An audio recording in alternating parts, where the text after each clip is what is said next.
Hello साथियों, नमस्कार। Weekly current affairs में आप सभी लोगों का बहुत बहुत स्वागत है।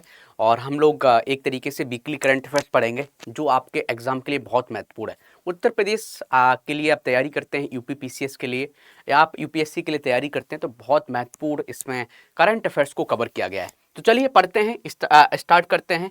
ठीक है, तो पहला पॉइंट की हम बात करें, पहला टॉपिक जो हमारा है वो rising North East Investor summit कहाँ हुई है। प्रीलिम्स में डायरेक्ट पूछा जा सकता है।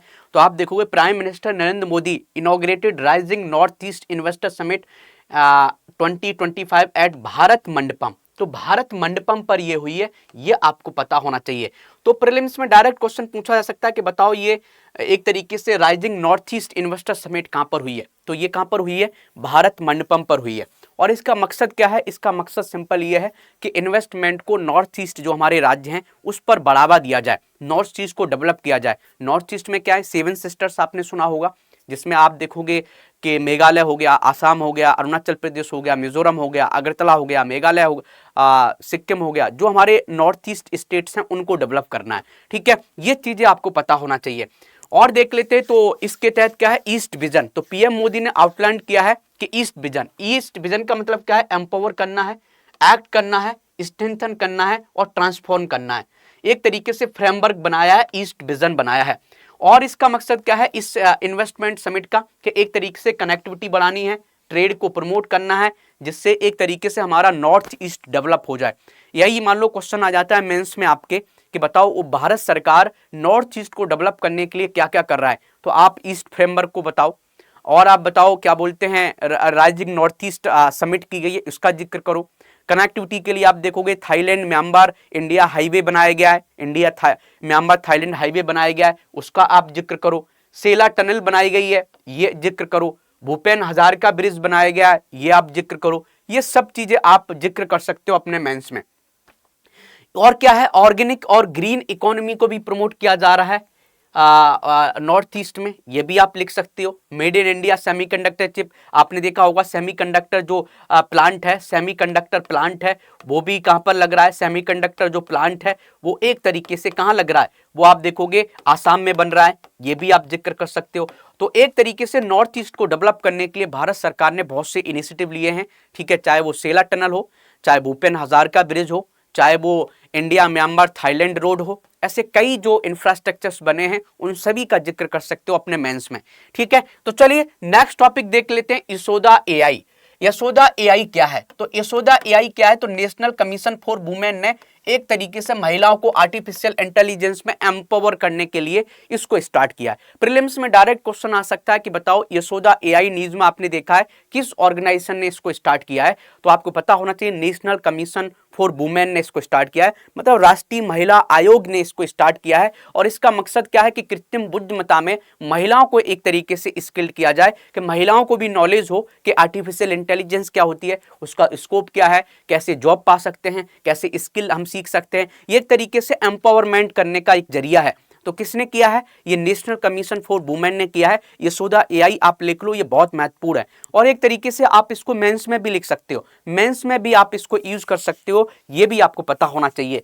ठीक है, चलिए आगे चलते हैं। की हाइलाइट्स क्या हैं? तो एआई और साइबर सुरक्षा में महिलाओं को सशक्त बनाना है, समुदाय संचालित डिजिटल शिक्षा को बढ़ाना है, एक तरीके से क्या है ड्राइवन, एक कम्युनिटी ड्राइवन डिजिटल एजुकेशन को प्रमोट करना है, ये इसका मकसद है। ऐसे ही देखोगे कि कितने लोगों को, कितनी महिलाओं को ट्रेन करना है, लगभग 2 लाख महिलाओं को ट्रेन करना है in the first phase with a long term goal of reaching 10 million. मतलब पहले हम क्या करेंगे 2 लाख को, बाद में क्या करेंगे 1 करोड़ महिलाओं को ट्रेन करेंगे ये यशोदा एआई के तहत। तो एआई सखी प्रोग्राम भी स्टार्ट किया है। तो participant are encourage to become AI Sakhi, AI Sakhi हम इनको बनाएंगे, आर्टिफिशियल इंटेलिजेंस सखी हम इनको बनाएंगे, serving as a digital leader in their communities by teaching other about AI and cyber security. मान लेते हैं जो कोई सीख जाता है, जिसको नॉलेज है, मान लेते हैं कोई लड़की है पढ़ी लिखी है, उसने बीटेक किया है, हमने उसको एआई के बारे में अच्छे से ट्रेन कर दिया, तो वो लड़की क्या करेगी? एआई सखी बन जाएगी और दूसरे लोगों को एआई के बारे में नॉलेज देगी और साइबर सिक्योरिटी के बारे में नॉलेज देगी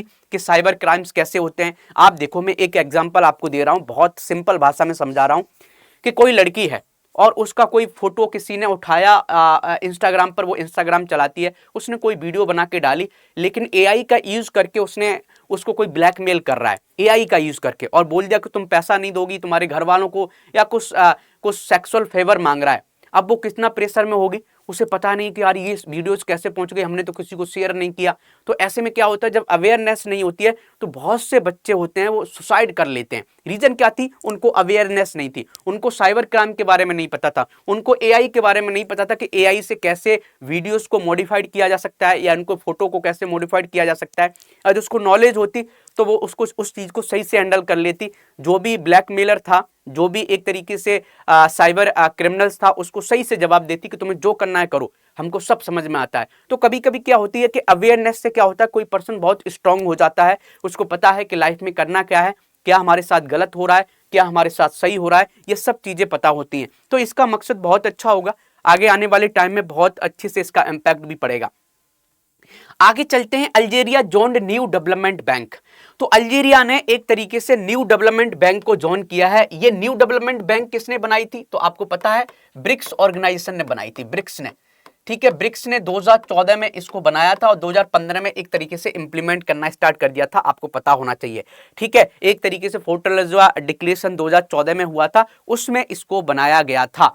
तो ये चीजें आपको बहुत अच्छे से समझ में आ गई होंगी। तो ब्रिक्स देशों द्वारा स्थापित न्यू डेवलपमेंट बैंक एनडीबी ने आधिकारिक तौर पर अल्जीरिया को, तो यही प्रीलिम्स में आ जाए कि बताओ किस देश ने अभी न्यू डेवलपमेंट बैंक को ज्वाइन किया है, तो आपको पता होना चाहिए अल्जीरिया ने किया है। ठीक है, चलिए बहुत बढ़िया, आगे चलते हैं। अबाउट अल्जीरिया, अल्जीरिया के बारे में थोड़ा देखो तो ये देखोगे, इधर मोरक्को है, इधर मेडिटेरियन सी है, इधर एक तरीके से तुनिसिया है, ठीक है, इधर लिबिया है, और इधर नाइजर है, और इधर माली है, और इधर मॉरिटानिया है। समझ गए, तो मॉरिटानिया। तो आप देखोगे कि ये अल्जीरिया इन देशों से घिरा हुआ है। इसकी लार्जेस्ट सिटी क्या है, अल्जीर्स, और प्रेसिडेंट कौन है, अब्देल मजीद तैबूने। ठीक है, ये इसके अभी प्रेसिडेंट है। मेजर एक्सपोर्ट क्या करता है, ऑयल एंड नेचुरल गैस को ये एक्सपोर्ट करते हैं, मतलब सबसे ज्यादा एक तरीके से oil and natural gas Algeria ही में है। ठीक है, making Algeria one of Africa का लार्जेस्ट एनर्जी प्रोड्यूसर।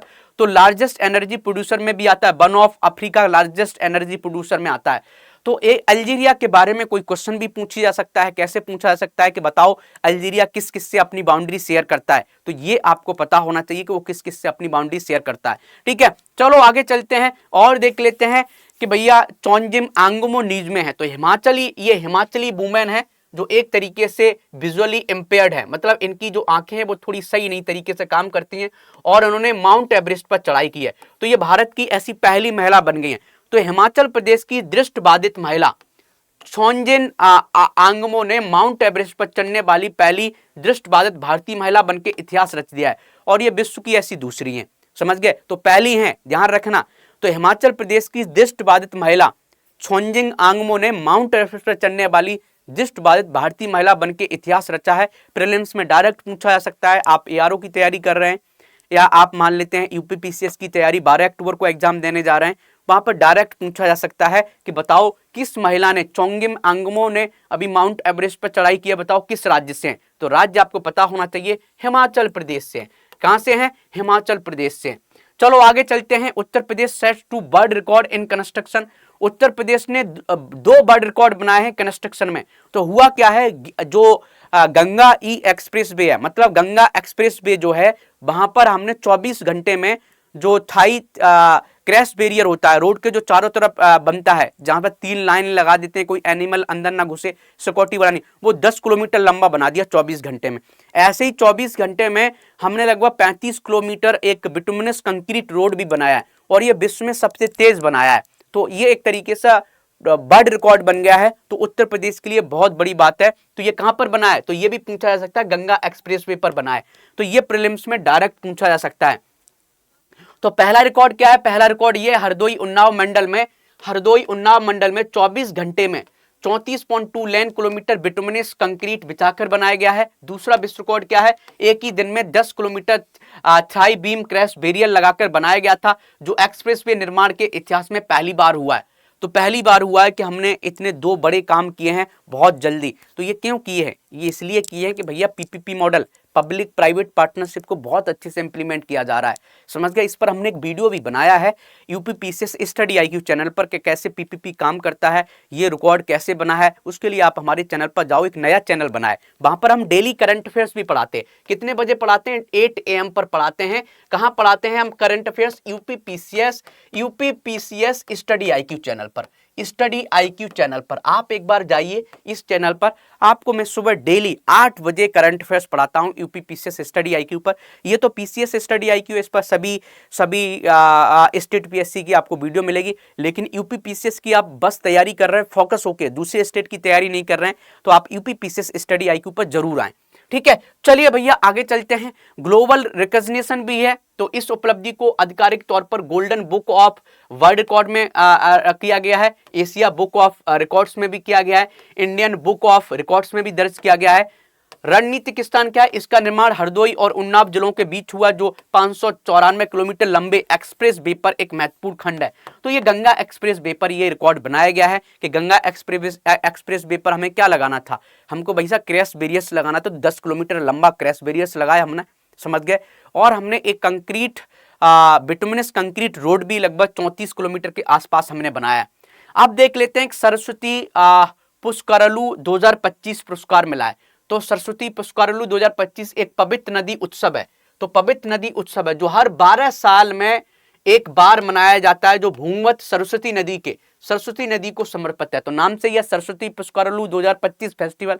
और ये इस वर्ष ये उत्सव कहां मनाया जा रहा है? 15 मई से 26 मई में तेलंगाना के कालेश्वरम में मनाया जा रहा है और उत्तराखंड के माना गांव में मनाया जा रहा है। तो ये आपको पता होना चाहिए, मतलब कहां मनाया जा रहा है। राज्य की बात की जाए तो तेलंगाना और उत्तराखंड में मनाया जा रहा है, इतना आपको पता होना चाहिए, समझ गए। इसका स्पिरिचुअल सिग्निफिकेंस क्या है? कोई भी यहाँ पर नहाता है तो उसको जब भी कोई भी इस टाइम पर, जो भी ये टाइम होता है कि सरस्वती पुष्करलू के टाइम पर कोई नहाता है नदी में, कोई भी नदी है और उस नदी में वो नहाता है, तो उसके क्या पाप कम हो जाते हैं, समझ गए, उसके पाप कम हो जाते हैं, ऐसी एक मान्यता है हिंदू धर्म में, ठीक है। तो ये आपको पता होना चाहिए।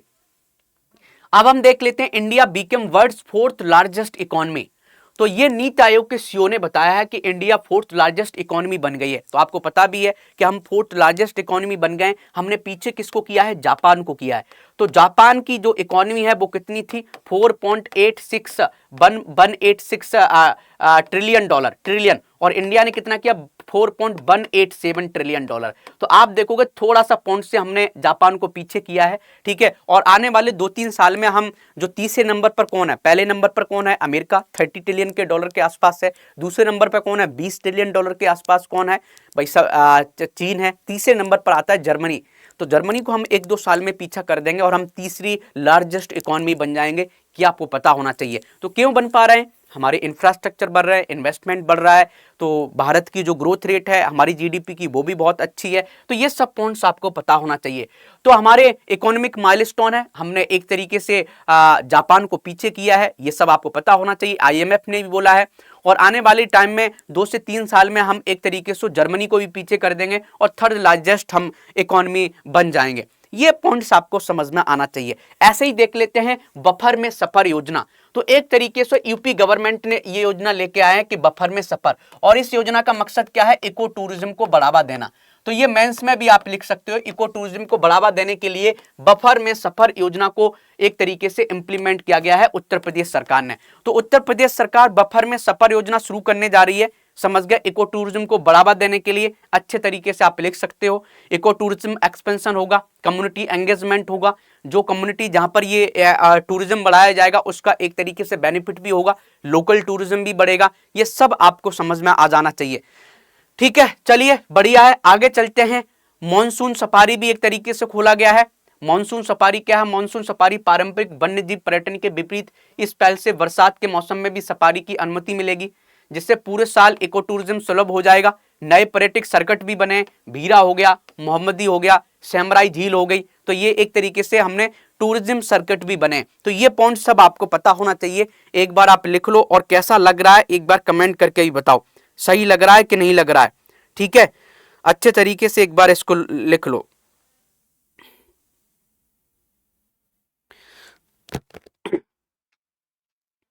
बहुत बढ़िया, चलिए आगे चलते हैं। नेक्स्ट देखते हैं फर्स्ट महाउथ विलेज। तो तमिलनाडु इंडिया का पहला पहला ऐसा राज्य बन गया जिसने एक माउथ विलेज बनाया। तो माउथ क्या होता है? जो भाई साहब एलिफेंट को एक तरीके से मैनेज करते हैं, कंट्रोल करते हैं एलिफेंट्स को। तो यही पूछा जाए कि बताओ फर्स्ट माउथ विलेज कहां पर बना है, तो ये लिख लो तमिलनाडु में। कहां पर बना है? तमिलनाडु में। प्रीलिम्स में पूछा जा सकता है। तो भारत ने तमिलनाडु के मुदमलाई टाइगर रिजर्व के थेपाकाडू हाथी शिविर में अपने पहले महावत गांव का उद्घाटन किया। इस पहल का उद्देश्य क्या है? महावतों और हाथियों की देखभाल करने वालों के जीवन स्थितियों में सुधार लाना है, जिनमें से कई आदिवासी समुदायों से संबंधित है। तो जिससे क्या होगा? ट्राइबल्स लोगों का एक तरीके से बेनिफिट होगा, ट्राइबल्स लोगों की जो लाइफ है वो अच्छी होगी। ठीक है, आपने देखा होगा आदिवासी लोगों को बहुत दिक्कतें झेलनी पड़ती हैं, उनका हेल्थ भी अच्छा नहीं रहता है, उनके पास पैसा भी नहीं होता है, बीमारियां भी बहुत हो जाती हैं। इन सभी चीज़ों को करने के लिए इसको एक तरीके से फर्स्ट माउथ विलेज बनाया गया है। तो कहां पर बनाया गया? तमिलनाडु में। अब चल लेते हैं union home minister lays foundation for national forensic university. ठीक है, तो आप देखोगे union home minister Amit Shah ji ने एक तरीके से कैंपस बनाया है नेशनल फॉरेंसिक साइंस यूनिवर्सिटी। कहां पर बनाया है? प्रीलिम्स में पूछा जा सकता है। ये भाई साहब नागपुर में बनाया है। कहां पर बनाया है? नागपुर में बनाया है। तो यहां देख सकते हो महाराष्ट्र में बनाया है। ठीक है, तो नागपुर कैंपस। तो केंद्रीय गृह मंत्री अमित शाह ने राष्ट्रीय फोरेंसिक विज्ञान विश्वविद्यालय के नागपुर परिसर की आधारशिला रखी है। कैंपटी में आयोजित इस समारोह में महाराष्ट्र में फोरेंसिक विज्ञान शिक्षा को बढ़ावा देने की दिशा में एक महत्वपूर्ण कदम रखा गया है। एक तरीके से फोरेंसिक रिसर्च में और अच्छे से ग्रोथ होगी। खेलो इंडिया बीच गेम्स कहां पर हुए थे? तो ये आपको पता होना चाहिए, प्रीलिम्स में पूछने के बहुत चांसेज हैं। खेलो इंडिया बीच गेम्स कहां पर हुए थे? दीव में हुए थे पहली बार, और पहली बार ये हुआ है। तो भैया घोघला बीच में हुआ था, दीव में हुआ था। तो यही क्वेश्चन आ जाए प्रीलिम्स में कि बताओ खेलो इंडिया बीच गेम्स पहली बार कहां हुए थे? तो भाई साहब कहां पर हुए थे? दीव के घोघला बीच पर हुआ था। 19 से 24 मई तक हुआ था। और इसमें सबसे ज्यादा किसने मेडल जीते थे? यह भी आपको पता होना चाहिए कि मणिपुर ने सबसे ज्यादा मेडल जीते थे, इसके बाद महाराष्ट्र ने, इसके बाद नागालैंड ने, इसके बाद हरियाणा ने। सबसे ज्यादा मणिपुर ने कितने? 14 जीते थे। 6 गोल्ड थे, 3 ब्रॉन्ज थे, मतलब 5 गोल्ड थे, 6 सिल्वर थे, टोटल 14 हो गए। ऐसे ही आप देखोगे कि महाराष्ट्र ने 5 गोल्ड, 5 सिल्वर और 10 ब्रॉन्ज। तो सबसे ज्यादा जो पहले होता है उसी की वैल्यू ज्यादा होती है। उत्तर प्रदेश ने 15वें नंबर पर था। उत्तर प्रदेश 1 गोल्ड जीता था, 1 सिल्वर जीता था, 7 ब्रॉन्ज जीते थे, टोटल 9 जीते थे। ये भी आपको पता हो, स्पोर्ट में हम बहुत पीछे। अब हम देख लेते हैं 10th governing council meeting of NITI Aayog. तो नीति आयोग की भाई साहब 10वीं गवर्निंग काउंसिल हुई थी। कहां पर हुई थी? यह भी पूछा जा सकता है। तो भैया ये कहां पर हुई थी? नई दिल्ली में हुआ था, न्यू दिल्ली में हुआ था, भारत मंडपम में हुआ था। और वहां पर एक थीम दी गई थी। थीम क्या है? थीम ये थी कि विकसित भारत के लिए विकसित राज्य 2047। मतलब क्या है कि आप देख सकते हो यहां पर लिखो विकसित राज्य फॉर विकसित भारत। तो विकसित राज्य फॉर विकसित भारत ये थीम थी। एक तरीके से मोदी जी ने इसमें जो 10वीं गवर्निंग काउंसिल मीटिंग हुई थी नीति आयोग की, उसमें यह बोला कि हमको 2047 तक हमको विकसित भारत बनना है। और विकसित भारत तभी बन सकता है जब राज्य विकसित होंगे, मतलब उत्तर प्रदेश भी डेवलप हो, समझ गए, तमिलनाडु भी डेवलप हो, जितने भी हमारे राज्य हैं समझ गए, वो सभी डेवलप होंगे, तभी हम आगे बढ़ सकते हैं, ना तो नहीं बढ़ सकते हैं। आपने देखा होगा कि उत्तर प्रदेश ने यह भी टारगेट लिया कि $1 ट्रिलियन की इकोनॉमी बनाएंगे। ऐसे ही भारत का क्या टारगेट है? 5 ट्रिलियन की इकोनॉमी का टारगेट है। तो जब एक राज्य 1 ट्रिलियन की इकोनॉमी को अचीव करेगा तो ऑटोमेटिक वो भारत की इकोनॉमी जो टारगेट है 5 ट्रिलियन की इकोनॉमी, उसमें सपोर्ट करेगा। ये आपको पता होना चाहिए। तो प्रधानमंत्री ने एक वैश्विक गंतव्य पर जोर दिया। प्रत्येक राज्य को विश्व स्तरीय मानकों और सभी बुनियादी ढांचों, पर्यटक सुविधाओं और साथ से काम में एक तरीके से काम करने की बात की है। मतलब ये बोला है कि सभी राज्यों को अपना इंफ्रास्ट्रक्चर बढ़ाने की जरूरत है, समझ गए, आगे बढ़ने की जरूरत है, जिससे हम आने वाले टाइम में जल्दी से जल्दी डेवलप्ड देश बन जाए, समझ गए, जिसमें सभी लोगों का सपोर्ट चाहिए। तो ये चीज आपको पता होना चाहिए। ठीक है, बताओ कितने लोगों को समझ में आ गया? हम जो बताना चाह रहे हैं वो समझ में आ गया? बहुत बढ़िया।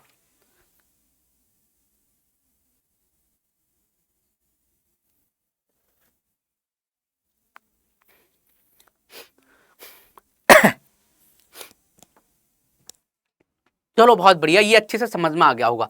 आगे चलते हैं, नीति आयोग के बारे में जानते हैं कि इसका चेयरपर्सन कौन है। तो प्राइम मिनिस्टर ऑफ इंडिया इसके चेयरपर्सन होते हैं नीति आयोग के। वाइस चेयरपर्सन कौन होता है? अपॉइंटेड बाई प्राइम मिनिस्टर के द्वारा अपॉइंटेड किया जाता है। गवर्निंग काउंसिल कौन सा होता है? तो गवर्निंग काउंसिल चीफ मिनिस्टर होते हैं, समझ गया, लेफ्टिनेंट गवर्नर्स होते हैं और की पॉलिसी मेकर्स होते हैं। फुल टाइम मेंबर्स कौन होते हैं? Expert in economic science and governance में जो एक्सपर्ट होते हैं वो भी इसके मेंबर होते हैं। तो एक तरीके से ऐसा ऑर्गेनाइजेशन जिसका फंक्शन होता है पॉलिसी फॉर्मुलेशन करना, समझ गया, इसका काम क्या रहता है? पॉलिसी फॉर्मुलेशन करना, कोऑपरेटिव फेडरलिज्म को बढ़ावा देना। कोऑपरेटिव फेडरलिज्म क्या होती है कि राज्य और केंद्र मिलकर अच्छे तरीके से काम कर पाए। मॉनिटरिंग इवोल्यूशन, जो भी कोई स्कीम चली है उसकी इवोल्यूशन कर पाए कि भारत देश कैसे ग्रो कर रहा है, जो स्कीम इंप्लीमेंट की गई है उसके क्या फायदे क्या घाटे। इनोवेशन और रिसर्च को भी बढ़ाना इसका मकसद है। तो आप देखोगे कि नीति आयोग के बहुत से फंक्शन है, तो नीति आयोग इन चीजों को करता है। यही मान लेते हैं कि मेंस में क्वेश्चन आ जाए कि नीति आयोग के क्या फंक्शन है, अब आपको नहीं पता होंगे तो नहीं लिख पाओगे। तो नीति आयोग के यही फंक्शन है, ये अच्छे तरीके से आप लिख सकते हो, अच्छे से कनेक्ट कर सकते हो। ठीक है, आप देखते हैं आगे, PM Modi इनोग्रेट्स locomotive plant in Dahod.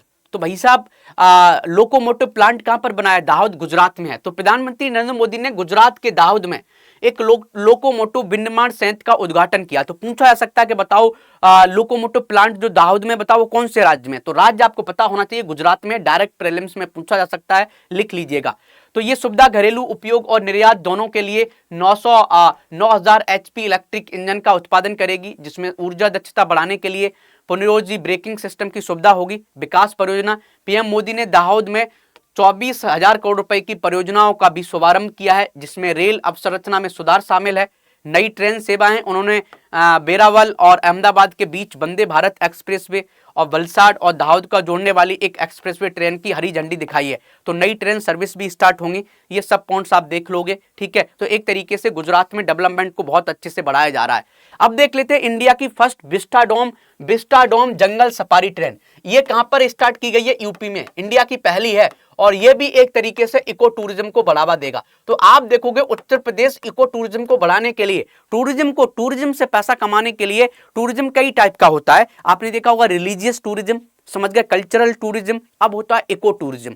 Eco tourism क्या होता है कि पर्यावरण को दिखा के हम लोग यहाँ देखने आए और पैसा कमाए। पर्यावरण में जैसे मान लेते कि उत्तर प्रदेश के पास क्या है, एक दुधवा नेशनल पार्क है, वहां पर क्या है, राइनोज हैं, टाइगर्स हैं। यदि उनको दिखा दिया जाए अच्छे से तो लोग देखने आएंगे, उत्तर प्रदेश को पैसा भी मिलेगा। तो उत्तर प्रदेश अपने इको टूरिज्म को बढ़ावा करने के लिए, बढ़ाने के लिए इंडिया का पहला विस्टाडोम जंगल सफारी ट्रेन स्टार्ट की है। ये आपको पता होना चाहिए। ठीक है, तो ये पहल क्या है? एक गंतव्य 3 वन। तो आप देखोगे वन डेस्टिनेशन 3 फॉरेस्ट, ये एक तरीके का वन डेस्टिनेशन 3 फॉरेस्ट, ये इस योजना के तहत किया गया है।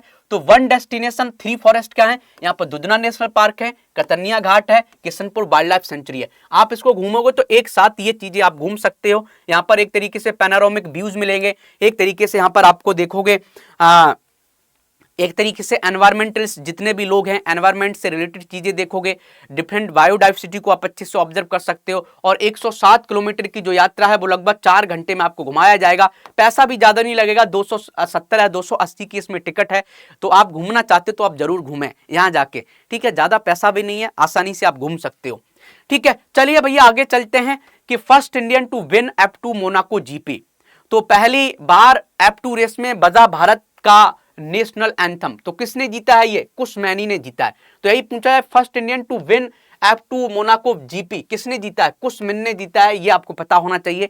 तो Indian motor sport witnessed a historic moment as Kush Maini became the first Indian to win a formula 2 race at Monaco Grand Prix. तो मोनाको ग्रैंड प्रिक्स में इन्होंने जीता है। 25 साल के ये ओल्डेड हैं। Converted pole position into a win at reverse grid sprint race. तो भैया मोनाको ग्रैंड प्रिक्स में ये पहली बार जीते और पहले भारतीय हैं जिन्होंने ये जीता है। तो ये भाई साहब कुश मैनी का नाम आपको पता होना चाहिए, पूछा जा सकता है प्रीलिम्स में। राहवीर स्कीम स्टार्ट की गई है, राहवीर।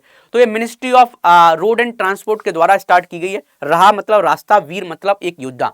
कोई भी एक्सीडेंट होता है और कोई पर्सन, उस एक्सीडेंट में कोई पर्सन मान लो घायल हो जाता है, उसको जो उठा के ले जाएगा वो राहवीर कहलाएगा। और सही टाइम में गोल्डन आवर में कोई पहुंचा देता है हॉस्पिटल में। गोल्डन आवर क्या होता है? मान लो एक्सीडेंट तुरंत हुआ तो 1 घंटे का जो टाइम होता है, जो स्टार्टिंग का टाइम होता है, वो बहुत प्रीसियस होता है उसकी जान बचाने के लिए। जितनी जल्दी हॉस्पिटल में पहुंचा दिया जाएगा उतनी जल्दी उसकी जान बचने के चांसेस होते हैं, उसी को बोलते हैं गोल्डन आवर। तो गोल्डन आवर में पहुंचाने के लिए आप जो पर्सन ले जाएगा उसको राहवीर स्कीम बोलेंगे। और उसको कितना प्राइज मिलेगा? 25,000 प्राइज मिलेगा। पैसा कहां से मिलेगा? तो सरकार के ऐसे फंड हैं, जैसे लोग मान लो कभी किसी रूल को फॉलो नहीं कर रहे हैं तो उसका चालान काटा जाता है, तो वो कहीं ना कहीं एक तरीके से रोड फंड बनाया गया है, रोड सेफ्टी फंड एक तरीके से आपने सुना होगा, वो बनाया गया, उसी के तहत ये राहगीर स्कीम में दिया जाएगा, ये आपको पता होना चाहिए। तो राहगीर योजना एक औपचारिक पुरस्कार आधारित पहल है जिसे अप्रैल 2025 में केंद्र सरकार द्वारा शुरू की गई है। ये ऐसी योजना है जिसके तहत किसी दुर्घटना के शिकार व्यक्ति की जान बचाने वाले नेक व्यक्ति को पुरस्कार दिया जाता है। इसकी शुरुआत सड़क परिवहन और राजमार्ग मंत्रालय भारत सरकार द्वारा की गई है। उद्देश्य क्या है? साथी नागरिकों को गोल्डन आवर के भीतर सड़क दुर्घटना पीड़ित को सहायता करने और जान बचाने के लिए प्रोत्साहित करना है, ये आपको पता होना चाहिए। अब नेक्स्ट टॉपिक को हम देख लेते हैं, भारत फॉरकास्टिंग सिस्टम। तो भारत ने क्या किया है, अपने एक तरीके से कोई भी डिजास्टर आ रहा है, एक तरीके से वेदर को एक तरीके से उसकी इंफॉर्मेशन देना, तो भारत फॉरकास्टिंग सिस्टम लॉन्च किया है। भारत फॉरकास्टिंग सिस्टम क्या है? एक तरीके का ऐसा सिस्टम जो जल्दी से ज्यादा एक्यूरेट, रेजोल्यूशन जिसमें अच्छा होगा। तो किसने इसको डेवलप किया? तो डेवलप इसको किया है Indian institute of tropical metrology IITM Pune ने डेवलप किया है। ठीक है, तो ये 6 किलोमीटर की ग्रेड बनाई गई है, रेजोल्यूशन बहुत अच्छा होगा। ठीक है, एक तरीके से चाहे साइक्लोन आए, चाहे पहले ही से हम उसको डेवलप कर सकते हैं, बता सकते हैं। तो इंडिया के इसमें एक सुपर कंप्यूटर भी लगाया गया अर्का, तो यहाँ पर एक सुपर कंप्यूटर भी लगाएगा। वो कंप्यूटर क्या करेगा? डेटा लेगा, चाहे वो डेटा सैटेलाइट से ले, चाहे वो किसी दूसरी जगह से डेटा ले, उन डेटा का एनालिसिस करके वो बताएगा कि कौन सा आपदा आने वाली है, मौसम कैसा रहेगा, वेदर से रिलेटेड सब इंफॉर्मेशन देगा, ये आपको पता होना चाहिए। ठीक है, चलिए भैया, इसमें डॉपलर वेदर रडार्स भी लगे हैं, ये भी देख सकते हो, 40 रडार लगे हैं, ये सब आपको पता होना चाहिए। इंडिया का कोस्टलाइन लेंथ रिवाइज हो गया है। इंडिया का पहले कोस्टलाइन कितनी थी? पहले आपने NCERT में पढ़ा होगा कि भाई पहले इंडिया की जो कोस्ट लाइन है वो लगभग 7,500 किलोमीटर थी, लेकिन अब कितनी हो गई है? लगभग 11,000 किलोमीटर। अब बोलोगे सर कैसे बढ़ गई? तो पहले क्या होता था कि जो मापा जाता था वो सीधा मापा जाता था, ऐसे करके मापते थे, लेकिन अब क्या मापने का मेजरमेंट बदल दिया है कि टेढ़ा मेढ़ा है तो ऐसे ही करके मापेंगे। तो ऐसे जब मापेंगे तो भाई साहब क्या होगा? तो इसकी ये क्या होगी? डिस्टेंस चेंज होगी ना। तो इसको अब क्या है, मापने का जो मेजरमेंट का जो तरीका है वो बदल दिया है। तो आपको समझ में आ गया? कोई बोले कि भाई साहब कि इंडिया की जो कोस्ट लाइन है वो बढ़ गई है, वो क्यों बढ़ गई है? तो मेजरमेंट का तरीका बदल दिया है। ठीक है, चलो, तो भारत की तटरेखा की लंबाई 7,561 किलोमीटर से बढ़ के 11,000 लगभग किलोमीटर कर दी गई है, जो 3,537 किलोमीटर या करीब 47% अधिक है। केंद्रीय जो हमारी मिनिस्ट्री ऑफ शिपिंग है ना, यूनियन शिपिंग मिनिस्ट्री है, उसने ऐसा बोला है। तो देख लेते हैं, यह परिवर्तन क्षेत्रीय विस्तार या भूवैज्ञानिक बदलावों के कारण नहीं है, बल्कि बेहतर माप पद्धतियों के कारण है। तो ये क्यों शिफ्ट हुई है? Due to improved measurement methodology. तो भैया मेजरमेंट मेथोडोलॉजी को चेंज किया गया, इसलिए हुआ है। ठीक है, ये हर साल 10 साल में ये डेटा अपडेट हुआ करेगा और हम मेजरमेंट क्या करेंगे। अब देख लेते हैं सबसे ज्यादा किसकी है, तो गुजरात पहले ही है। गुजरात की 1214 किलोमीटर की बढ़ के गुजरात की जो कोस्ट लाइन है वो 2,340 किलोमीटर हो गई है। सबसे बड़ी निरपेक्ष वृद्धि क्या है? सबसे लंबी तटरेखा का दर्जा बरकरार रखा है। पहले किसका था? गुजरात का था, और गुजरात भी अभी भी पहले नंबर पर है। पश्चिमी बंगाल ने 157 किलोमीटर से बढ़ के 721 किलोमीटर हो गया, मतलब 357% की वृद्धि हुई है। मतलब सबसे ज्यादा प्रतिशत की बात करें तो किसमें वृद्धि हुई है? वो पश्चिम बंगाल में हुई है। तमिलनाडु 906 किलोमीटर से बढ़ के 1,068 किलोमीटर हो गया, तटरेखा की लंबाई में आंध्र प्रदेश से आगे निकल गया। पहले क्या होता था, जब ओल्ड हम बात करें, सबसे ज्यादा तटरेखा किसकी थी? पहले किसकी थी? सबसे ज्यादा गुजरात की थी, समझ गया, गुजरात की आती थी। और दूसरे नंबर पर कौन आता था? भाई साहब आंध्र प्रदेश आता था, आंध्र प्रदेश आता था, आंध्र प्रदेश आता था। अब क्या हो गया? उल्टा हो गया। अब पहले नंबर पर गुजरात है, समझ गया, दूसरे नंबर पर तमिलनाडु है, तीसरे नंबर पर आंध्र प्रदेश है। ये पॉइंट आपको पता होना चाहिए। अब कौन है? नाउ अब ये है, समझ गया, ये चेंज होने से गुजरात पहले पर है, फिर तमिलनाडु है, फिर आंध्र प्रदेश है। ठीक है, चलो, नागशंकर टेम्पल न्यूज में है। तो विश्व कछुआ दिवस 23 मई को मनाया जाता है। तो असम के विश्वनाथ जिले में नागशंकर मंदिर को आधिकारिक तौर पर कछुआ संरक्षण के लिए एक आदर्श मंदिर के रूप में नामित किया गया है, क्योंकि यहाँ पर कछुओं का प्रोटेक्शन बहुत अच्छे से किया जाता है। तो यही प्रीलिम्स में पूछा जाएगा कि बताओ नागशंकर टेम्पल कहाँ पर है। तो नागशंकर जो टेम्पल है वो आसाम के विश्वनाथ डिस्ट्रिक्ट में है, और इसको model temple for turtle conservation बोला गया है। यहाँ पर क्या है कि कछुओं का जो संरक्षण है वो बहुत अच्छे से किया जाता है, समझ गया, ये आपको पता होना चाहिए। कछुओं का संरक्षण किया जा रहा है। तो यह भगवान शिव को समर्पित एक प्राचीन हिंदू मंदिर है, यह आपको पता होना चाहिए। ये आसाम के विश्वनाथ प्रशासनिक जिले के भीतर ब्रह्मपुत्र नदी के उत्तरी तट पर स्थित है। ऐसा कहा जाता है कि इसका निर्माण नागखा के राजा नरशंकर ने 4वीं शताब्दी में करवाया था। बहुत पुराना मंदिर है। बाद में 1480 में अहोम राजा सुसैन फा ने इसकी मरम्मत कराई थी। मंदिर परिसर में एक बड़ा तालाब है जिसमें दुनिया की सबसे दुर्लभ प्रजातियों के 250 से 300 कछुए हैं। इसलिए इसको भाई साहब turtle conservation model turtle conservation temple इसको घोषित कर दिया गया है। ये आपको पता होना चाहिए। कितने लोगों को समझ में आ गया कि हम क्या बताना चाह रहे हैं?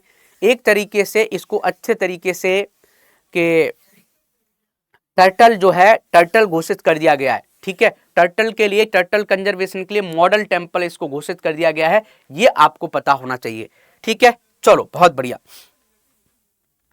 अब हम चलते हैं आगे, नेक्स्ट देखते हैं वर्ल्ड हाइड्रोजन समिट 2025 कहां हो रही है? वर्ल्ड हाइड्रोजन समिट, तो ये आपको पता होना चाहिए, पूछा जा सकता है। तो वर्ल्ड हाइड्रोजन समिट 2025 जो रोटरडम नीदरलैंड में हो रही है, डायरेक्ट प्रीलिम्स में ये क्वेश्चन पूछा जा सकता है।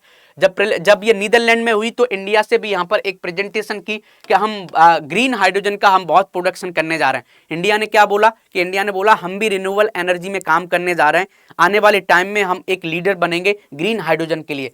तो नीदरलैंड के रोटरडम में विश्व हाइड्रोजन शिखर सम्मेलन 2025 में नवीन एवं नवीकरणीय ऊर्जा मंत्रालय ने हरित हाइड्रोजन उत्पादन के लिए वैश्विक केंद्र के रूप में उभरने के लिए भारत की पहलों को रेखांकित किया कि हम भी अच्छा काम करेंगे। भाषण दिए हमारे न्यू एंड रिन्यूएबल एनर्जी के मिनिस्टर ने।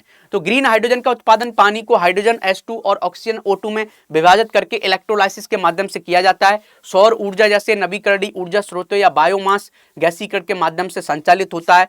इसके उपयोग में ईंधन के सेल, इलेक्ट्रिक वाहन, समझ गया, उर्वरक और रिफाइनरी क्षेत्र जैसे औद्योगिक उपयोग और सड़क और रेल जैसे परिवहन क्षेत्र शामिल हैं। ये आपको पता होना चाहिए। हाइड्रोजन ब्रह्मांड में सबसे हल्का और सबसे प्रचुर तत्व है। ये भी आपको पता होना चाहिए। हाइड्रोजन ब्रह्मांड में सबसे हल्का और सबसे प्रचुर तत्व है। यह कमरे के तापमान पर एक रंगहीन, समझ गया, गंधहीन और अत्यधिक ज्वलनशील गैस है। ये आपको पता होना चाहिए हाइड्रोजन के बारे में। तो एक तरीके से हाइड्रोजन क्या है? हाइड्रोजन बहुत एक तरीके से बहुत अच्छे से जलता है। तो इसमें आप देखोगे एक इलेक्ट्रॉन होता है, एक प्रोटॉन होता है, न्यूट्रॉन भी नहीं होता है। समझ गए? तो आप ये भी देखा होगा कि जब फ्यूजन होता है तब भी हाइड्रोजन का यूज होता है कि जो सूरज है वो अपनी एनर्जी कैसे बना रहा है। तो हाइड्रोजन मिल रहा है और क्या बढ़ रहा है? हीलियम बढ़ रहा है। और जो हीलियम का वजन है इन दोनों से कम होता है, तो आधा वजन कहाँ चला जाता है? एनर्जी में कन्वर्ट हो जाता है। ये भी आपको पता होना चाहिए। तो हाइड्रोजन को हम जलाने में भी काम कर सकते हैं। ये सब पॉइंट्स आपको पता होना चाहिए। ठीक है, चलिए भैया आगे चलते हैं। नोवाक जोकोविच क्लंचेस 100th एटीपी टाइटल।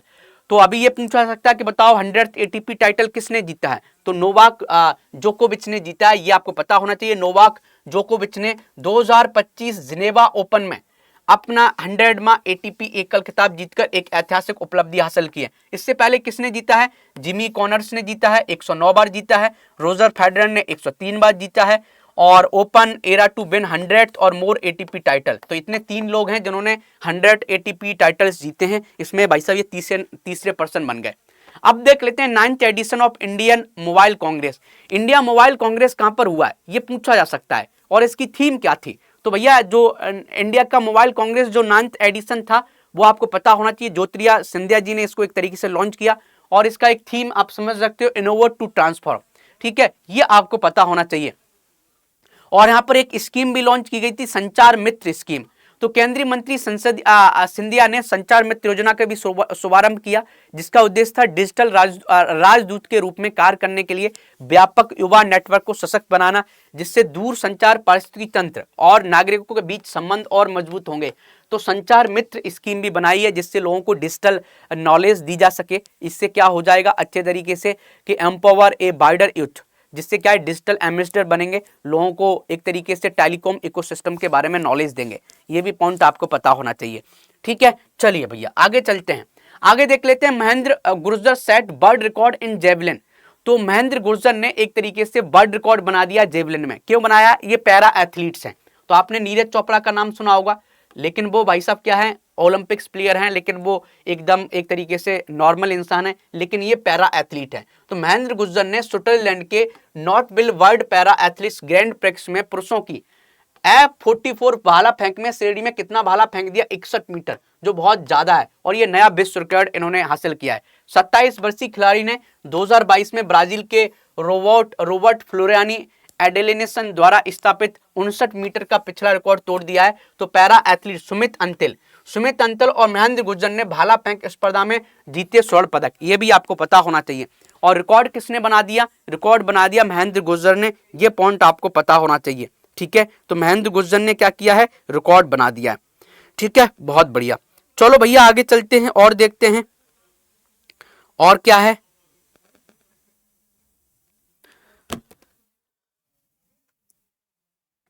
नेक्स्ट देखते हैं, नेक्स्ट देख लेते हैं। नेक्स्ट क्या है कि India's Mahendra Gurjar set a world record in men's javelin F442 category with throw of 61 metre route to winning gold at Nottwil world para athletes grand prix in Switzerland. चलो भैया, इंडिया लॉन्च ई हंस, India ने ई हंस को launch किया है। तो क्या है? 2 करोड़ की कीमत वाला ई हंस। इस ट्रेनर एयरक्राफ्ट के बारे में डिटेल से जाने। तो ई हंस क्या है? एक तरीके का एक एयरक्राफ्ट है जो क्या करेगा? एयरक्राफ्ट क्या है ये? 2 सीटर इलेक्ट्रिक ट्रेनर एयरक्राफ्ट है, ट्रेनर एयरक्राफ्ट है। तो किसी को मान लो, जैसे आपने देखा होगा, कोई पायलट बनना चाहता है तो उसको कोई तो सिखाएगा ना कि कैसे भाई साहब पायलट बनना है, कैसे। जब गाड़ी आप चलाते हो, कार सीखते हो ना कहीं कहीं, तो पायलट भी कहीं से लाइसेंस लेगा ना। तो पहले क्या होते थे, जो ट्रेनर एयरक्राफ्ट थे वो हम विदेश से मंगाते थे, 4-4 करोड़ के मंगाते थे। लेकिन क्या है, इंडिया ने खुद का ई हंस नाम से खोला है और उसका कॉस्ट क्या है? 2 करोड़ है। तो बस ये आपको पता होना चाहिए। ये क्या है? ये क्या है? एक तरीके का ट्रेनर एयरक्राफ्ट है। और ये किसने बनाया है? CSIR national aerospace laboratory Bengaluru ने इसको बनाया है, नल ने बनाया है। तो ये विमान हंस NG ट्रेनर विमान कार्यक्रम का हिस्सा है, जिसे भारत में पायलट प्रशिक्षण के लिए ताकत बनाया गया है इसको। तो this aircraft is part of हंस 3 NG ट्रेनर एयरक्राफ्ट प्रोग्राम। समझ गए? तो एक तरीके से जो भी पायलट बनना चाहता है वो यहाँ से ट्रेनिंग ले सकता है, इन्हीं के थ्रू सिखाया जाएगा। ये आपको पता होना चाहिए। और इसका कॉस्ट बहुत कम है, 2 करोड़ है। और जो हम बाहर से मंगाते थे उनका कॉस्ट क्या होता था? 4 करोड़ होता था। तो एक तरीके से हम जो इम्पोर्ट करते थे वो हम कम करेंगे, ग्रीन एविएशन को भी बढ़ाएंगे, कम इसमें खर्चा भी आएगा, CO2 भी कम निकलेगी। ये सब इसके बेनिफिट है। अब नेक्स्ट देख लेते हैं, वर्ल्ड हंगर डे कब मनाया जाता है? वर्ल्ड हंगर डे प्रीलिम्स में डायरेक्ट पूछा जा सकता है UPPCS में कि बताओ वर्ल्ड हंगर डे कब मनाया जाता है। तो वर्ल्ड हंगर डे तो प्रत्येक वर्ष 28 मई को मनाया जाता है। 28 मई को मनाए जाने वाला विश्व भूख दिवस भूख और खाद्य असुरक्षा के विरुद्ध कार्रवाई के लिए एक वैश्विक आह्वान है, जिसमें अस्थायी रात के स्थान पर स्थायी और सशक्तिकरण उपायों पर जोर दिया जाता है। ये आपको पता होना चाहिए, ठीक है। चलिए, तो मूल कब? 2011 में द हंगर प्रोजेक्ट द्वारा स्थापित किया गया है। यह दिन पुरानी भूख के बारे में जागरूकता बढ़ाता है और दीर्घकालिक समाधानों को बढ़ावा देता है। तो कब स्टैब्लिश किया गया था? तो हंगर प्रोजेक्ट ने इसको 2011 में स्टैब्लिश किया गया था। थीम क्या है 2025 की? Thriving through resilience sustainable solution to hunger. ये इस बार की थीम है। तो थीम पर भी क्वेश्चन आ सकता है कि thriving through resilience sustainable solution to hunger, ये थीम है इस बार की। तो कई बार क्या होता है कि डे के ऊपर कोई क्वेश्चन आता है तो उस पर क्वेश्चन कैसे पूछा जा सकता है? उसकी थीम से रिलेटेड पूछ सकते हैं, समझ रहा है? उसके थीम से कनेक्ट कर देते हैं लोग। तो ये आपको पता होना चाहिए। अब हम देख लेते हैं कामी रीता शेरपा जी के बारे में। कामी रीता शेरपा, तो नेपाल के शेरपा गाइड कामी रीता ने रिकॉर्ड बनाया। तो कामी रीता शेरपा ने once again made history by scaling Mount Everest. तो माउंट एवरेस्ट को भाई साहब 31 बार चढ़ाया इन्होंने। किसने? कामी रीता शेरपा ने। तो कामी रीता शेरपा ने भाई साहब माउंट एवरेस्ट को 31 बार चढ़ा है। तो कामी रीता शेरपा ने 27 मई 2025 को 31 बार माउंट एवरेस्ट पर चढ़ाई करके एक बार फिर इतिहास रच दिया है। 55 साल के ये नेपाली शेरपा हैं, समझ गए। 22 मेंबर की इंडियन आर्मी टीम को ये लीड कर रहे थे। तो एक तरीके से इंडियन आर्मी को लीड कर रहे थे, एक डायरेक्शन दे रहे थे। और ये ऐसे करके माउंट एवरेस्ट पर, ये देख सकते हो, ये पर्सन है, ये इंसान है, 31 बार माउंट एवरेस्ट पर चढ़ चुके हैं, समझ गए। इससे पहले और भी जो माउंटेन्स हैं उन पर चढ़ चुके हैं, K2 पर चढ़ चुके हैं, लोज पर चढ़ चुके हैं, मन्नार सुलू पर चढ़ चुके, चो यू पर, ये उनके और भी है जहां जहां इन्होंने चढ़ाई की है। ये सब आपको पता होना चाहिए। अब देख लेते हैं माउंट एवरेस्ट क्या है। इसको नेपाली में सागर माथा भी बोलते हैं, समझ गए। तिब्बत में चोमोलुंगमा बोलते हैं, चोमोलुंगमा। हाइट क्या है? 8,849 मीटर है। लोकेशन क्या है? बॉर्डर नेपाल और चाइना के बॉर्डर पर है, मतलब तिब्बत के बॉर्डर पर है। फर्स्ट सबमिटेड इन कौन पर्सन था जो पहली बार इस पर चढ़ा था? तो 1953 में एडमंड हिलेरी और तेंजिंग नॉर्वे। तो पहली बार 1953 में एडमंड हिलेरी और तेंजिंग नॉर्वे ने चढ़ाई की थी। ये भी आपको पता होना चाहिए कि बताओ माउंट एवरेस्ट पर पहली बार कौन चढ़ा था। तो भाई साहब बड़ी बात है। उसके बाद तो बहुत से लोग इस पर चढ़ते जा रहे हैं, समझ गए। तो माउंट एवरेस्ट पर पहली बार 1953 में एडमंड हिलेरी, ठीक है, एडमंड हिलेरी और तेंजिंग नॉर्गे, समझ गए। तो नॉर्गे ने इस पर चढ़ाई की थी। आगे देख लेते हैं, शुगर बोर्ड बनाए गए हैं स्कूल में। तो शुगर बोर्ड का क्या मकसद है? तो प्राइम मिनिस्टर ने बोला है कि हर स्कूल में क्या होना चाहिए, सीबीएसई ने भी सपोर्ट किया है। तो एक तरीके से प्राइम मिनिस्टर ने सीबीएसई का जो एक इनिशिएटिव है कि शुगर बोर्ड बनेंगे, ये बहुत अच्छा बताया। शुगर बोर्ड क्या होगा कि जब आप स्कूल में जाओगे तो वहां पर लिखा होगा कि एक बच्चों को कितनी शुगर खानी है। कभी कभी क्या है कि बच्चे कभी देखेगा आपने चॉकलेट खा रहे हैं या कोई मिठाई खा रहे हैं तो उसमें बहुत सी शुगर खा लेते हैं, और शुगर खाने से क्या होता है, ओबेसिटी बढ़ती है, उनको शुगर का नुकसान ही नहीं पता, स्वाद में खाए जा रहे हैं। तो सीबीएसई क्या कर रही है कि बच्चों को अवेयरनेस देने के लिए शुगर बोर्ड बनाएगा। अब जब स्कूल में जाओगे तो वहां पर लिखा होगा कि एक बच्चे को कितनी शुगर खानी है, शुगर ज्यादा खाओगे तो उसके क्या नुकसान हो सकते हैं, समझ गए, या क्या डायबिटीज कैसे हो सकती है, ये सब आपको पता होना चाहिए। तो आप देखोगे सीबीएसई ने डायरेक्ट किया है स्कूल को कि शुगर बोर्ड्स हम लगाएंगे, और इसका मकसद क्या है कि बच्चों के जो शुगर कंजप्शन है उसको कंट्रोल करना है, समझ गए। इसको एनसीपीसीआर द्वारा भी इसको एक तरीके से सपोर्ट दिया गया है। एनसीपीसीआर क्या है कि national commission for protection for child rights, समझ गए, बच्चों के राइट्स के प्रोटेक्शन के लिए इसको किया गया है। तो इस पहल का उद्देश्य छात्रों को दैनिक चीनी सेवन सीमा, आम खाद्य पदार्थों में चीनी की मात्रा, स्वास्थ्य जोखिम और स्वास्थ्य आहार विकल्पों के बारे में शिक्षित करना है। राष्ट्रव्यापी कार्यान्वयन जो है 24,000 से अधिक सीबीएसई संबंध स्कूलों की चीनी बोर्ड स्थापित करने की आवश्यकता है। स्वास्थ्य संबंधी चिंता क्या है, अध्ययनों से पता चला है कि 4 से 10 वर्ष की आयु के भारतीय बच्चे अपनी दैनिक कैलोरी का 13% से चीनी लेते हैं, जबकि 11 से 18 वर्ष की आयु के बच्चे 15% कैलोरी लेते हैं, जो विश्व स्वास्थ्य संगठन की 5% सीमा से कहीं अधिक है। मतलब जो आप कैलोरी ले रहे हो वो चीनी से केवल 5% लो। इंडिया में कितने लोग ले रहे हैं, 15%, मतलब 3 गुना ज्यादा, देख रहा है लोग 2 गुना ज्यादा। तो आप जो कैलोरी ले रहे हो वो भाई साहब उसका 5% से ज्यादा नहीं लेना है आपको चीनी से। आप चीनी खाके ही एनर्जी ले रहे हो तो मतलब क्या है, आपका सिस्टम खराब हो सकता है, आपको डायबिटीज हो सकती है, आपको बीमारियां हो सकती हैं, बहुत सी दिक्कतें आ सकती हैं, ये चीज आपको पता होना चाहिए। ठीक है, अब देख लेते हैं INSV तारनी। तो नौसेना में नारी शक्ति बढ़ी है, 8 महीने की समुद्री यात्रा कर अब स्वदेश लौट रही INSV तारनी। तो इस पर कौन लीडर था, कौन पर्सन थे, तो आप देखो रक्षा मंत्री इनका स्वागत करेंगे। तो INSV तारनी में विश्व की 8 महीने की ऐतिहासिक परिक्रमा सफलतापूर्वक कर ली गई है, जो भारत की समुद्री इतिहास और महिला सशक्तिकरण में एक बड़ी उपलब्धि है। और इस मिशन का उद्देश्य क्या था, महिलाओं को सशक्त बनाना और नौसेना में उनकी भागीदारी को प्रोत्साहित करना था। तो इसको लीड कौन कर रही थी, तो आप देखोगे कि ये लेफ्टिनेंट कमांडर रूपा ए और दिलना के, ये इसको लीड कर रही थी, इसमें केवल महिलाएं थी। और आप देखोगे 50,000 किलोमीटर का सफर तय इन्होंने किया, मतलब 4 कॉन्टिनेंट्स इन्होंने किया, 3 समुद्र इन्होंने घूमे, समझ गए, 3 ग्रेट कैप्स इन्होंने घूमे। जर्नी कहां से स्टार्ट हुई थी, नाविक सागर परिक्रमा सेकंड मिशन था, ये अक्टूबर 2 को स्टार्ट हुआ था 2024 को गोवा से। और कहां कहां इन्होंने घूमा, आप देखो ऑस्ट्रेलिया गए, न्यूजीलैंड गए, पोर्ट स्टेनली फाल्कलैंड आइलैंड गए, कैप टाउन साउथ अफ्रीका गए। तो आप देखो 50,000 किलोमीटर का सफर इन्होंने तय किया।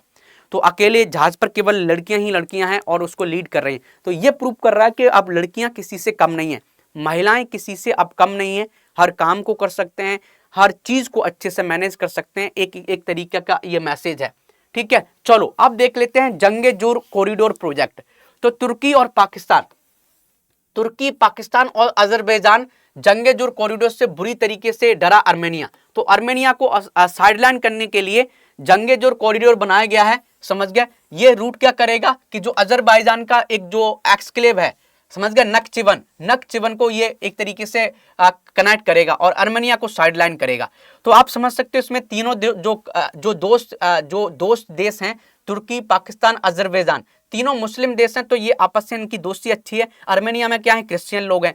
तो एक तरीके से जो रोड बनाया जा रहा है वो ऐसा बनाया जा रहा है कि आर्मेनिया से होते हुए ना जाए। तो देखो ये बाकू है और ये अजरबैजान है और इसकी राजधानी, यहां से एक रोड बनेगा और ये होते होते हुए ऐसे निकल जाएगा। ये क्या है, आर्मेनिया। पहले ये नक्चोवन एरिया इसका है, तो आर्मेनिया से होते हुए जाते थे लोग, तो यहाँ पर टैक्स बनना पड़ता था। अब क्या है, आर्मेनिया से होते हुए ना जाए, ये एक तरीके से साइडलाइन करके ऐसे निकाल दिया और ऐसे होते हुए ये टर्की से कनेक्ट कर दिया जाएगा। तो आप देखोगे कि आर्मेनिया को एक तरीके से साइडलाइन कर दिया। तो ये अजरबैजान ने एक तरीके से एक डिप्लोमेसी को अच्छे से कनेक्ट करके अजरबैजान रूट को थ्रू जंग-ए-जोर कॉरिडोर। तो जंग-ए-जोर कॉरिडोर पूछा जा सकता है, बताओ किस देश से रिलेटेड है। तो जंग-ए-जोर कॉरिडोर किस देश से रिलेटेड है, अजरबैजान देश से रिलेटेड है। कर लोगे, अजरबैजान और आर्मेनिया में एक ऐसा एरिया भी है जहां पर लड़ाई चलती रहती है, समझ गया। उस एरिया में लोग कौन है, आर्मेनियन लोग हैं, और वो किसके, अजरबैजान के अंदर पड़ता है। उसका कमेंट करके बताओ वो कौन सा एरिया है। अजरबैजान और आर्मेनिया में लड़ाई चलती रहती है, और उस एक एरिया है जैसे पाकिस्तान और इंडिया के बीच में जम्मू एंड कश्मीर के कारण चलती रहती है, ऐसी अजरबैजान और आर्मेनिया के बीच में एक ऐसी लोकेशन है, उसके कारण लड़ाई चलती रहती है। उसका नाम आपको कमेंट करके बताना है इसी क्लास में, ठीक है। चलो बहुत बढ़िया, चलो भैया आगे चलते। यूपी का फिल्म सिटी बनेगा, तो इससे क्या होगा, आपने देखा होगा कि जब कोई बिहारी बच्चा या उत्तर प्रदेश का लड़का, जब भाई साहब 15-16 साल का होता था, उसके मन में आता था कि यार हम भी एक्टर बनेंगे, तो पूछता था अपने मम्मी पापा से, बताओ ये कहाँ पर फिल्म बनती है, तो फिल्म का बोलते भाई मुंबई में बनते हैं। तो लोग कभी कभी गुस्सा होकर अपने घर से भाग जाते थे मुंबई, समझ गए। तो अब क्या है, ऐसा ही फिल्म सिटी बनने जा रहा है नोएडा में सेक्टर 21 में, समझ गए। तो ये आपको पता होना चाहिए, इससे एक तरीके से जॉब्स भी क्रिएट होंगी। तो कौन बनाएगा, यमुना एक्सप्रेस वे औद्योगिक विकास प्राधिकरण ईडा को फिल्म निर्देशक और निर्माता बोनी कपूर से एक भवन लेआउट योजना प्राप्त हुई है। तो निर्माता बोनी कपूर की एक कंपनी है, वो ईडा के साथ मिलकर एक तरीके से पीपीपी मॉडल पर काम होगा, पब्लिक प्राइवेट पार्टनरशिप पर। पब्लिक में कौन रहेगा, ईडा रहेगी, गवर्नमेंट की एक ऑर्गेनाइजेशन है। प्राइवेट में भाई साहब बोनी कपूर की कंपनी रहेगी। ये मिलके एक तरीके से नोएडा में फिल्म सिटी बनाएंगे सेक्टर 21 में, ये आपको पता होना चाहिए। हमने इस पर एक विस्तार में वीडियो भी बनाया है।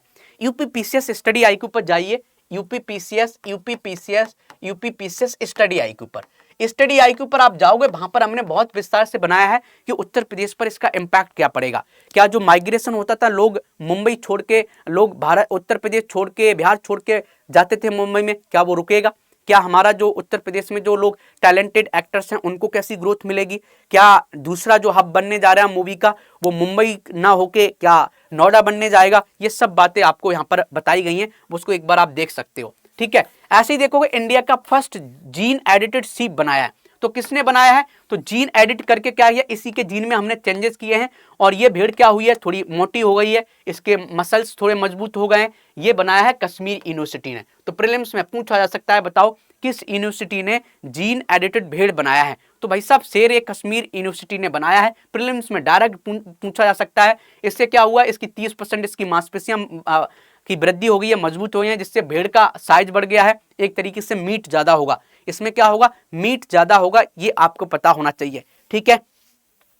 यहां तक समझ में आ गया? आपको बहुत अच्छे से समझ में आ जाना चाहिए। वीडियो अच्छी लगती है तो भाई साहब शेयर कर लिया करो, समझ गए, कमेंट किया करो, करते ही नहीं हो आप लोग।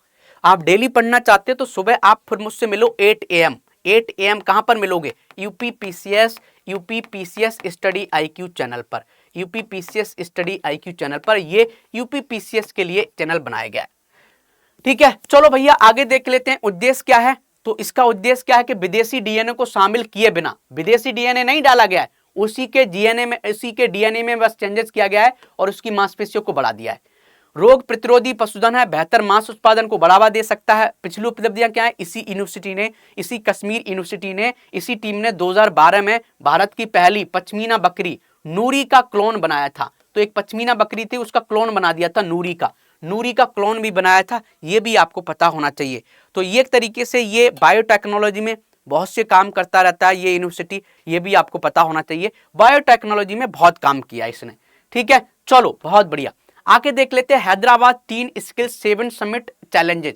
तो हैदराबाद का एक टीम है जिसने सातों जो जितने भी हमारे कॉन्टिनेंट हैं, सातों कॉन्टिनेंट पर जो सबसे ऊंचे माउंटेन्स हैं उस पर चढ़ाई की है। तो वो कौन है? हैदराबाद का 16 वर्षीय है विश्वनाथ कार्के ने 7 शिखरों की चुनौती को पूरा कर लिया है। तो ये आपको पता होना चाहिए। तो ये कहां इन्होंने चढ़ाई की है, आप देखोगे तो जितने भी आप देखोगे कि जैसे आप देखोगे कि यूरोप का जो सबसे ऊंचा माउंटेन है उस पर चढ़ाई कर ली। ऐसे ही आप देखोगे एशिया का सबसे ऊंचा माउंटेन क्या, माउंट एवरेस्ट, उस पर चढ़ाई कर ली। ऐसे ही आप देखोगे अफ्रीका का जो किलिमंजारो है सबसे ऊंचा माउंटेन, उस पर चढ़ाई कर ली। ऐसे ही जो साउथ अमेरिका का सबसे ऊंचा, उस पर चढ़ाई कर ली। सातों कॉन्टिनेंट पर इस पर्सन ने चढ़ाई कर ली है, ये आपको पता होना चाहिए। First Indian origin artist to win AMA मतलब अमेरिका म्यूजिक अवार्ड। तो भैया राजा कुमारी ने जीता है first Indian origin American music award जीता है, आमा, समझ गया। ये आपको पता होना चाहिए। इन्होंने किसके लिए जीता है? इसके लिए जीता है, एक इन्होंने सॉन्ग बनाया था साउंड ट्रैक कैटेगरी में, रेनेगेड बी नेवर रन, इसके लिए इनको मिला है, ये आपको पता होना चाहिए, ठीक है। किसको? राजा कुमारी को। तो first Indian origin artist to win AMA, ठीक है, ये आपको पता होना चाहिए। बहुत बढ़िया, आगे चलते हैं, क्वांटम टेक्नोलॉजी रिसर्च सेंटर कहां पर बनेगा? तो क्वांटम टेक्नोलॉजी को प्रमोट करने के लिए एक रिसर्च सेंटर बनना है, वो कहां बन रहा है? दिल्ली में बन रहा है। ये प्रीलिम्स में डायरेक्ट पूछा जा सकता है।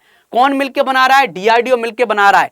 तो डीआरडीओ ने क्या क्वांटम टेक्नोलॉजी रिसर्च सेंटर बनाया है, कहां पर? Matt cafe house in Delhi. तो ये देख सकते हो, तो मैट काफ हाउस दिल्ली में बनाया है, इसको आप लिख सकते हो अच्छे तरीके से, ठीक है। तो ये प्रीलिम्स में पूछा जा सकता है, प्रीलिम्स में पूछने के इसके बहुत से चांसेस हैं, इसको आप लिख लो।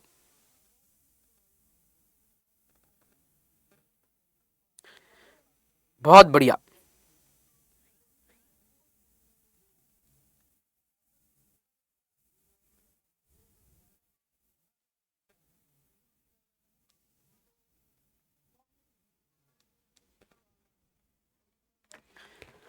चलो भाई आगे चलते हैं, आगे चलते हैं। और क्या है? तो ये एक बार पूछा जा सकता है, इसको लिख लेना। एएमसी प्रोजेक्ट किससे रिलेटेड है? ये नाम आपको दिखना चाहिए। एएमसी प्रोजेक्ट पूछा है किससे रिलेटेड है? तो भाई साहब ये फाइटर जेट से रिलेटेड है, फाइटर जेट बनेंगे। तो आप देखोगे पाकिस्तान से अभी लड़ाई होने जा रही थी, लगभग बच गई, तो फाइटर जेट बहुत हमें बनाने की जरूरत है। तो आप देखोगे advance medium combat aircraft AMC project हुआ है, जिसमें 5th जनरेशन का स्टील्थ फाइटर जेट प्रोजेक्ट हम बनाएंगे। तो भारत ने एक तरीके से कैबिनेट जो कमेटी है ना, तो कैबिनेट कमेटी ऑन सिक्योरिटी, उसने मंजूरी दे दी है कि हम भाई साहब एक तरीके से हम फाइटर जेट और अच्छे बनाएंगे। तो इसमें क्या स्टील डिजाइन होगी, आंतरिक हथियार होगा, डाइवर्टरलेस सुपरसोनिक 7 होगा, 1500 किलोग्राम का वजन ले जाने के लिए इतना आप समझोगे, इतना इसका भार होगा। पेलोड 1500 केजी इंटरनल और 5500 केजी एक्सटर्नल, इतना हम वजन ले जा सकते हैं। इंटरनल कैपेसिटी क्या होगी? 6500 केजी का हम फ्यूल भर सकते हैं। ये सब आप देखोगे। तो आप देखोगे एक तरीके से AMCA भारत को चीन जैसी क्षेत्रीय शक्तियों से खतरों का मुकाबला करने में मदद करेगा, जो पहले ही J-20 और J-35 लड़ाकू विमान तैनात कर रहे हैं। तो इनके भी भाई साहब अलग अलग लड़ाकू विमान है चाइना के, ये आपको पता होना चाहिए। अब देख लेते हैं माउंट कंचनजंगा। तो माउंट कंचनजंगा न्यूज में है, क्यों न्यूज में है ये आपको पता होना चाहिए। तो आपको पता है कि माउंट कंचनजंगा इसलिए न्यूज में है क्योंकि वहां के जो सीएम है, जो वहां के चीफ मिनिस्टर हैं, उन्होंने भाई साहब अमित शाह जी से बोला कि जो हमारा कंचनजंगा जो माउंटेन है, लोग इसको पवित्र मानते हैं और इस पर चढ़ना गलत माना जाता है। हम ऐसा मानते हैं कि हमारे जो देवता है ना, सिक्किम के जो देवता है, सिक्किम को जो लोग रहने वाले हैं, वो ऐसा मानते हैं कि उनके देवता इस पर बसते हैं, तो कोई जूता पहन के इस पर नहीं चढ़ सकता है। और इसको एक एक्ट भी है, एक्ट 1991, जो प्रोटेक्शन ऑफ रिलीजियस प्लेसेज, उसके तहत इस पर चढ़ना गुनाह भी है। लेकिन होता क्या है, लोगों को एक तरीके से माउंटेनियरिंग करना है, तो अमित शाह से भाई साहब गृह मंत्री से परमिशन लेके इस पर लोग चढ़ रहे हैं। तो वहां के मुख्य जो सिक्किम के मुख्यमंत्री है, उन्होंने अमित शाह जी से कहा कि इस पर जो कंचनजंगा है, इस पर चढ़ाई जो लोग करते हैं, एक्सपेडिशंस करते हैं, वो रोका जाए बस। तो एक कल्चर की बात है, एक कल्चर और रिलीजियस बिलीफ की बात है, ये आपको पता होना चाहिए। कंचनजंगा नाम अर्थ है उच्च हिम के 5 खजाने। ऐसा माना जाता है कि वैश्विक संकट के समय प्रकट हुए दिव्य उपहार हैं। सिक्किम के लोग इस पर्वत को संरक्षक देवता के रूप में पूजते हैं और पवित्र पूजा स्थल यहाँ पर जो है, एक तरीके से इसके तहत यहाँ पर चढ़ना मना है। तो sacred places of worship act 1991, इसके तहत यहाँ पर चढ़ना है। ऐसा माना जाता है इनके कि जॉन नगा, समझ गए, कि जो नगा जो देवता हैं इनके, वो यहाँ पर रहते हैं, जिन्हें सिक्किम के संरक्षक संत गुरु पदम संभव द्वारा भी मान्यता प्राप्त है। तो इनके एक संत थे गुरु पदम संभव, उन्होंने भी बोला था कि हमारे देवता इस पहाड़ पर रहते हैं, इस पर चढ़ना एक गुनाह है। ये सब बातें आपको पता होना चाहिए। ऐसे ही आप देखोगे सियांगडांग प्रोजेक्ट कहां पर बन रहा है, प्रीलिम्स में पूछा जा सकता है, अरुणाचल प्रदेश में बन रहा है। किस पर बन रहा है? ब्रह्मपुत्र नदी पर। तो आपने देखा होगा, ठीक है, अब आपने देखा होगा कि ब्रह्मपुत्र नदी पर और भी जैसे आप देखोगे कि चाइना है बहुत से डैम बना रहा है, तो इंडिया भी सोच रहा है कि हम भी डैम बनाएं, जिससे चाइना का भी हमारे लिए कोई कंसर्न बने तो हम उसको सही से मैनेज कर पाएं। तो लेकिन यहाँ के जो लोकल लोग हैं अरुणाचल प्रदेश के, वो लोग इसका विरोध कर रहे हैं कि ये जो सियांग अपर मल्टीपर्पज प्रोजेक्ट है, ये हमारे एनवायरमेंट के लिए खिलाफ होगा, हमारे लिए खिलाफ होगा, बहुत से जंगल काटे जाएंगे, हमें निकाला जाएगा। ये सब आपको पता होना चाहिए। सियांग रिवर क्या है, एक तरीके से ये देख सकते हो ब्रह्मपुत्राई के ऊपर। तो उद्गम क्या है, तिब्बत में कैलाश पर्वत के पास चांगसू के रूप में बहती है। ये ऊंची नमचा बरवा चोटी के चारों ओर घोड़े के नाल के आकार का मोड़ बनाने से पहले 1000 किलोमीटर से अधिक पूर्व की ओर बहती है और सियांग के रूप में अरुणाचल प्रदेश में प्रवेश करती है। आगे चलकर आसाम में यह नदी विशाल ब्रह्मपुत्र बन जाती है, फिर इसको ब्रह्मपुत्र बोलते हैं। तो सियांग रिवर के बारे में आपको पता होगा कि सियांग रिवर क्या है। इंटरपोल ने पहली बार सिल्वर नोटिस निकाला है। तो इंटरपोल क्या होता है, डिफरेंट टाइप के नोटिस निकालता है। कभी ब्लैक नोटिस निकालता है कि किसी की डेड बॉडी मिल गई, बल्कि भाई पहचानो ये किसकी बॉडी है। ऐसी ग्रीन नोटिस निकालता है, डिफरेंट डिफरेंट नोटिस निकालता है, कि आपको पता होना चाहिए। तो इंटरपोल ने सिल्वर नोटिस निकाला। क्यों निकाला है कि इंडिया का एक क्रिमिनल था जिसने करप्शन करके बहुत पैसा कमाया, उसकी प्रॉपर्टी, तो क्रिमिनल की कोई प्रॉपर्टी है कहां कहां है उसको जानने के लिए सिल्वर नोटिस निकलता है। यह आपको पता होना चाहिए। इतना पूछा जा सकता है प्रीलिम्स में भी, मेंस में भी, और इंटरव्यू के टाइम पर भी पूछा जा सकता है कि बताओ न्यूज में सिल्वर नोटिस है इंटरपोल का, बताओ ये क्या है। तो आपको नहीं पता होगा कि प्रॉपर्टीज निकालने के लिए, किसी क्रिमिनल की प्रॉपर्टी जानने के लिए सिल्वर नोटिस निकलता है। समझ गए। भारत में इंटरपोल को सपोर्ट करने के लिए भारत पोल बनाया गया, जो सीबीआई ने बनाया है। तो सीबीआई कोऑर्डिनेट करती है इंटरपोल से। इंटरपोल क्या है, इंटरनेशनल पुलिस है, जो कोई भी क्रिमिनल होगा इंटरनेशनल लेवल का उसको मैनेज करता है। ये सब बातें आपको पता होनी चाहिए। ऐसे ही देखो, गोवा का स्टेटहुड डे मनाया जा रहा है। कब मनाया जाता है? गोवा 30 मई 2025 को अपना 39वां राज्य दिवस मनाएगा। समझ गए। ये कब बना था भैया राज्य? 1987 में ये राज्य बना था। ये सब बातें आपको पता होनी चाहिए। ठीक है, चलिए आगे चलते हैं। ऑपरेशन विजय जिसको कहा जाता है, ऑपरेशन विजय के तहत हमने 1961 में किसको मुक्त किया था? हमने गोवा को मुक्त किया था। किससे? पुर्तगालियों से हमने मुक्त किया था। ये सब बातें आपको पता होना चाहिए। 8 स्टेट हैं जिनका जो डे है, सेल्यूटिंग डे है, वो 1 नवंबर है। 1 नवंबर को कौन कौन मनाता है? आंध्र प्रदेश भी बना, छत्तीसगढ़ भी बना, हरियाणा बना, कर्नाटक बना, केरल बना, मध्य प्रदेश बना, पंजाब, तमिलनाडु, अंडमान निकोबार, चंडीगढ़, दिल्ली, लक्षद्वीप, पुडुचेरी। ये जो यूटी और स्टेट हैं 1 जनवरी को अपना एक तरीके से डे मनाते हैं। समझ गए। छत्तीसगढ़ हो गए, ये लोग 2000 में बने थे। तेलंगाना न्यूएस्ट है, ये 2014 में बना था। ये सब बातें आपको पता होनी चाहिए। ठीक है, चलिए भैया आगे चलते हैं। नेक्स्ट देख लेते हैं, हिंदी जर्नलिज्म डे कब मनाया जाता है? तो हिंदी जर्नलिज्म डे 30 मई को मनाया जाता है।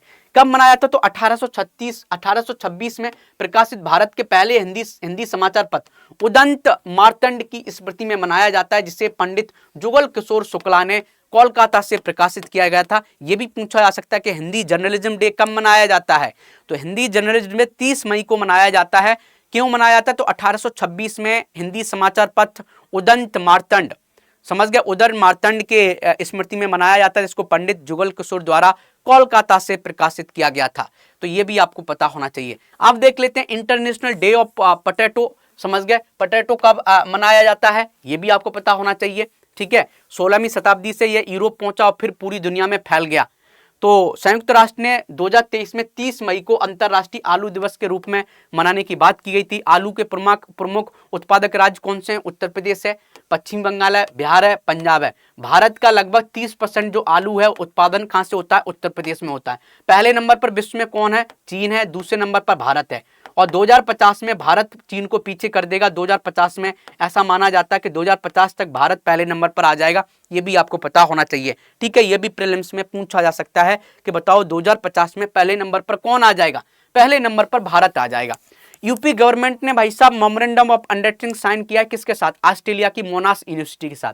तो मोनाश यूनिवर्सिटी के साथ हमने क्या किया है? एक तरीके से एग्रीमेंट किया है कि जो यूपी के जो बच्चे हैं, जो थोड़े समझदार हुआ करेंगे, पढ़े लिखे हुआ करेंगे, टैलेंटेड हुआ करेंगे, उनको ट्रेनिंग देने के लिए हम ऑस्ट्रेलिया भेजेंगे मोनाश यूनिवर्सिटी में। मोनाश यूनिवर्सिटी उनको एक तरीके से एंटरप्रेन्योरशिप सिखाएगी, स्किल डेवलपमेंट करेगी और भी इन्वेस्टमेंट यूपी में करेगी, जिससे उत्तर प्रदेश की जो युवा हैं उनको कौशल विकास मिलेगा और उच्च शिक्षा में सुधार भी होगा। तो एक तरीके से जो भारत सरकार की नेशनल एजुकेशन पॉलिसी है उसको सही तरीके से इंप्लीमेंट करने जा रहा है कौन? उत्तर प्रदेश करने जा रहा है। ये आपको पता होना चाहिए। प्रीलिम्स में डायरेक्ट क्वेश्चन पूछा जा सकता है कि बताओ कौन सा ऐसा राज्य है जो ऑस्ट्रेलिया की मोनाश यूनिवर्सिटी से एग्रीमेंट करने जा रहा है? तो उत्तर प्रदेश आपको पता होना चाहिए। इसके फायदे क्या होंगे? शोध और नवाचार में एक तरीके से सपोर्ट मिलेगा, युवाओं के लिए नए अवसर खुलेंगे, लोगों को ऑस्ट्रेलिया जाने का मौका मिलेगा। जो यूपी के स्टूडेंट हैं, स्टार्टअप लोगों को सीखने का मौका मिलेगा कि स्टार्टअप्स क्या होते हैं, बिजनेस को कैसे किया जा सकता है,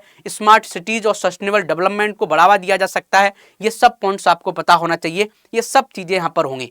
ठीक है, चलिए भैया आगे चलते हैं। नेक्स्ट देख लेते हैं, civil defence form in all district of UP. UP के हर डिस्ट्रिक्ट में सिविल डिफेंस यूनिट बनाई जा रही है। ये क्या है कि कोई भी पर्सन है जो इंडिया का रहने वाला है, समझ गया, या यूपी का रहने वाला, वो चाहता है कि हम भी कुछ सीखे कि कोई मान लो कोई अर्थक्वेक आ गया तो कैसे उससे बचा जाए, तो आप वहां ट्रेनिंग ले सकते हो सकता है आपको सरकार पैसा भी दे सकती है, कभी कभी नहीं देती है।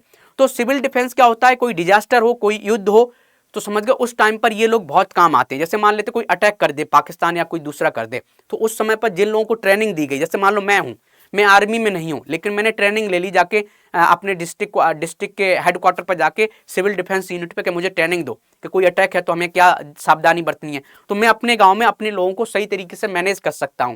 तो इसलिए इसको बनाया गया है कि सिविल डिफेंस बहुत जरूरी है। उत्तर प्रदेश सरकार ने हर डिस्ट्रिक्ट में सिविल डिफेंस यूनिट बनाई गई है, चाहे वो आपदा हो चाहे वो भाई साहब युद्ध हो, हर जगह काम आएगा। फ्रांस ने भाई साहब एक बिल अपना पारित कर दिया असिस्टेड डाइंग, कि किसी मान लो कोई बहुत ऐसी बीमारी से ग्रसित है जो सही नहीं हो सकती है, तो उसको एक तरीके से मारने के लिए अलाउ कर दिया है। ये आपको पता होना चाहिए, ठीक है, ये अच्छे तरीके से जान सकते हो। प्रीलिम्स में डायरेक्ट पूछा जा सकता है कि कौन से देश ने एक तरीके से असिस्टिव डाइंग को अलाउ कर दिया है, तो ये अलाउ कर दिया है किसने, ये अलाउ किया है भाई साहब किसने, ये अलाउ किया है फ्रांस ने।